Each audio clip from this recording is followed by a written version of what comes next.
Le professeur Ondo Ossa dépeint un pouvoir fondé sur le non-droit et le mensonge. Dans une interview larmoyante sur Télésud, il sert un refrain usé qui verse systématiquement dans la calomnie envers le président de la République, Brice Clotaire, Oligui Nguema. Le professeur Albert Ondo Ossa donne le sentiment d'un homme atteint par le syndrome d'Hubris, c'est-à-dire la maladie du pouvoir. Celle-ci se caractérise par une démesure, un excès de confiance en soi, une perte de contact avec la réalité, une arrogance et un orgueil démesuré, ainsi qu'un sentiment d'omnipotence doublé d'un comportement impulsif. Reste connecté, je t'explique dans les détails.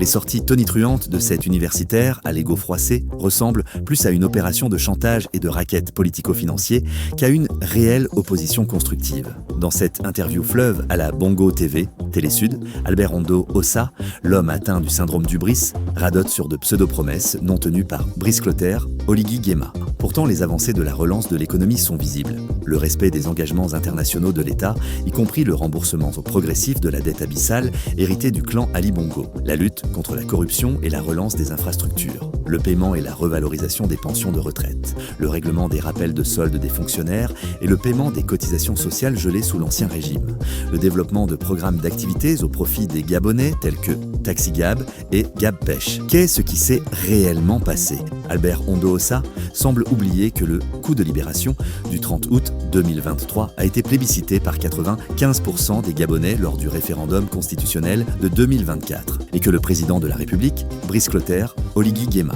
a été élu avec un suffrage de 90,3% de votes exprimés par les Gabonais. Pire encore, en taxant ses ex-alliés d'alternance 2023 de traîtres parce qu'ils ont choisi le Gabon au détriment de sa posture stérile, il démontre son isolement total sur la scène politique nationale. Il est évident que Ondo Ossa, alias Hubrisman, n'est qu'un reliquat du passé. Isolé, il s'accroche à l'élection de 2023 et espère que des agents étrangers, tapis dans l'ombre, l'installeront un jour au sommet de l'État. En attendant que son rêve se réalise, le Gabon avance sans lui, qu'il se taise ou qu'il assume sa marginalité. Rendez-vous au prochain numéro. En attendant, like et partage.